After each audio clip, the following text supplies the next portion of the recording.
Hey YouTube, it's me. I hope you guys are enjoying your day. I wanted to get down to the reveals of the Shadow Paladin clan coming into the V series. I hope you guys are excited.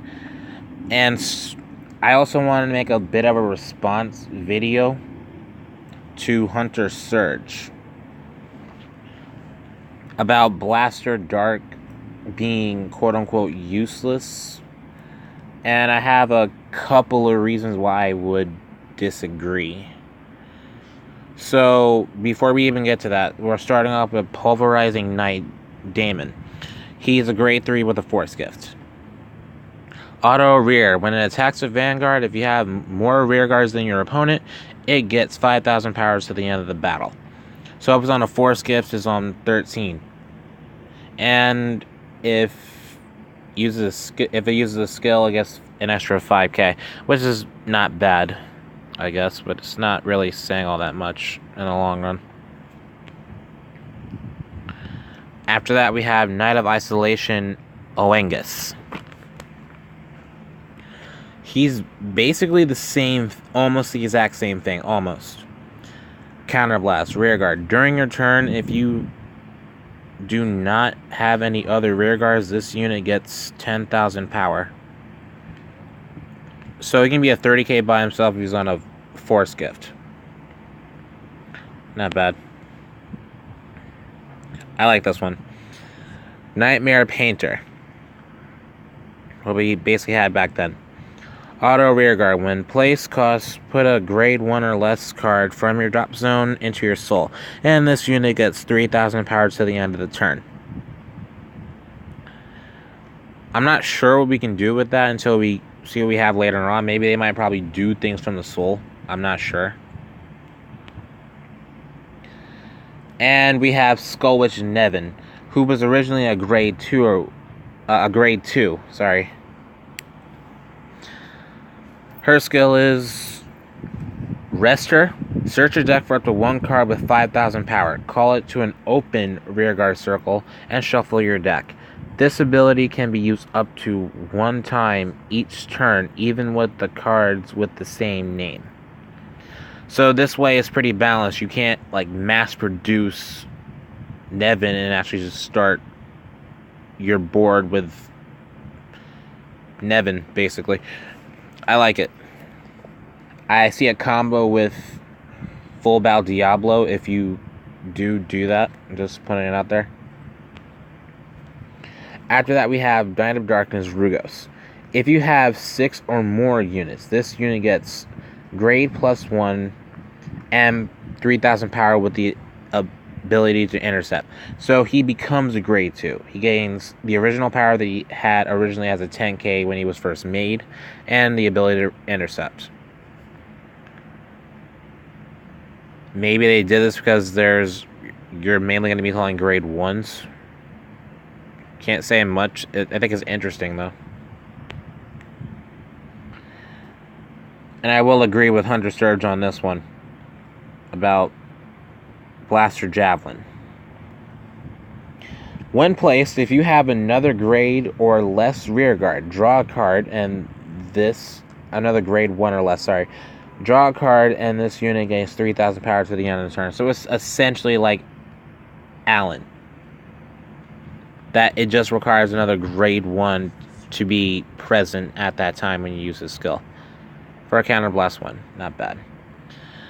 But for the star of the day, we have Blaster Dark. Okay. He was saying a lot of things about how he was useless, and I was going to show why I kind of disagree.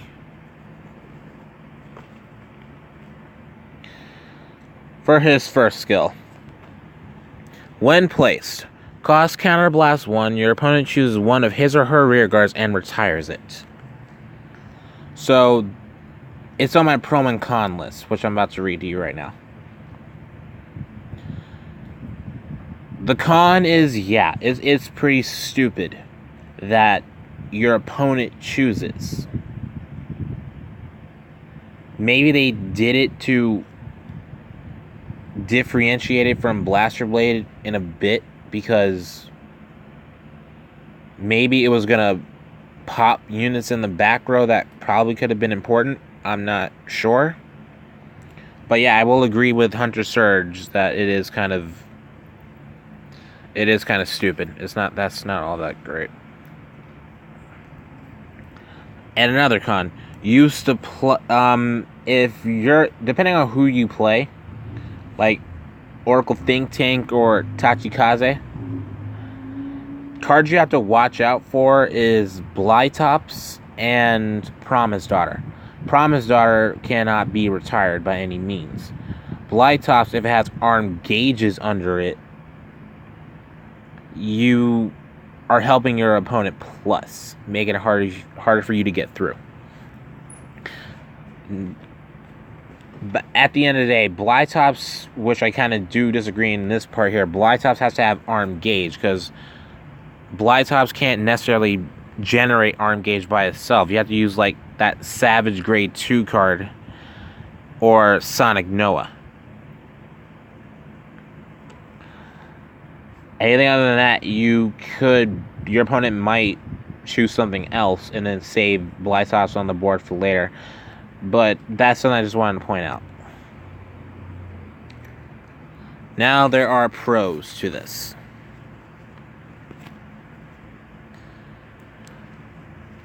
For one, you do retire a card. That's one. And in a way, I kind of agree. Your opponent may or may not choose to replace it, but I kind of believe that it works better against Excel or Protect, because they're gonna want to hit you. Obviously, they're gonna want to hit you, so they're gonna have to like still call something.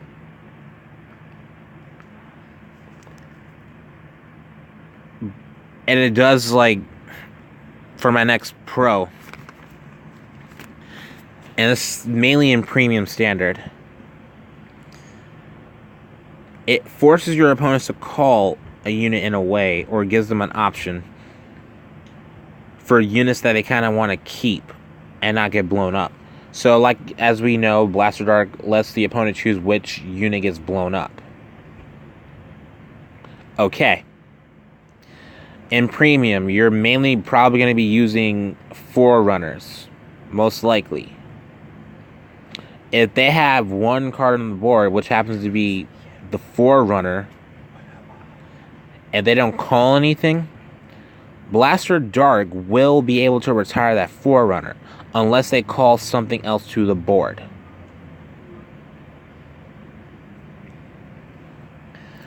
That was pretty much the best point I can actually give. You're not going to let something really important just get blown up, so you got to replace it with something else. And it may even exhaust your hand a little bit. That's something that is good and something that Blaster Blade cannot do, and his attack pretty much have a potential ability to snipe the back row just like that. I mainly see this in Premium Standard, though. Now for the other skill. Act once per turn. If your opponent has no rear guards, cost, discard a card from your hand, and this unit gets +1 drive until the end of the turn. Alright. So I will say that this may not always happen. Is in a situation as Blaster Blade, you may not always want to use the crit, but it's kind of different. I say it's best used early game. So let's say like your opponent doesn't really have units that he can call. Let's say you went first. He can only like bring out one. He only has like one unit, right? You use the skill to retire the Forerunner. Now he has nothing. Now you can use the Blaster Dark skill to toss one card from your hand. and get a twin drive. And you also probably have a chance of double triggering. We don't know. We don't know until you flip the cards over. So that is good if you have the counterblast. And if you actually do go first. You can probably even get double critical. I don't know. So it is essentially a +1. And like I said before, possible chance of double triggering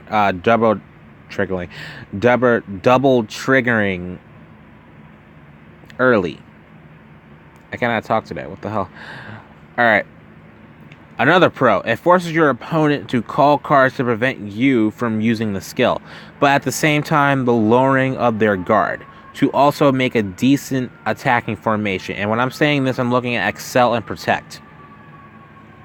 You are going to be on a 10k base Vanguard. If you're fighting against Force, the situation may differ. But if you're going against Protect or Excel, we all know that their cards are going to be like 9k base or a little bit lower. So they're going to have to call more cards to stop you from getting the twin drive if you just so happen to not get rid of the starter or so. If you're playing premium, at least. So another pro that is, it actually gives you options in terms of attacking rear guards. So if you are fighting against OTT and you do happen to see a Prom Star that they bring it out, or any other rear guard, you can attack the rear guards. So you do have options to attack and maybe even starve them of counterblast. Maybe. Lowering their hand and making them like try to refill their board so they can actually hit you. The only con I could say is just one rear guard can stop the twin drive. Just one. That's it. They don't have to swing at you or anything like that. They want to.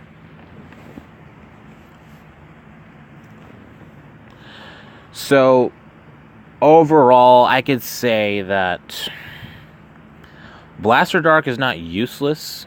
If you look at what he was originally before they retrained him, the old Blaster Dark, he can only use his skills on Vanguard. At least this one can actually use the first skill on Vanguard or Rear Guard. And it's Counterblast 1 instead of 2.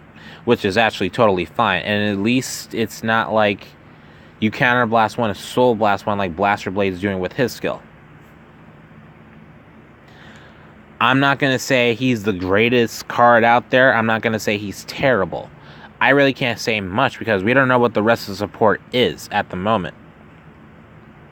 But we can't just go off and just say he's really not all that good if we haven't seen about what the other cards can actually bring to the table yet. That's at least what I'm saying. So, Hunter Surge, I do thank you for subscribing to me. I really do. I appreciate it. I really do hope you look at my response video to you and actually pay attention to the pros and cons I said about his first and second skills. And if you would like to have a conversation about it in the comment section, please feel free. I would love to have a conversation with you. Either way, I hope you guys enjoyed the reveals. Like, comment, subscribe, and share. Spread the word. And I'll see you guys later.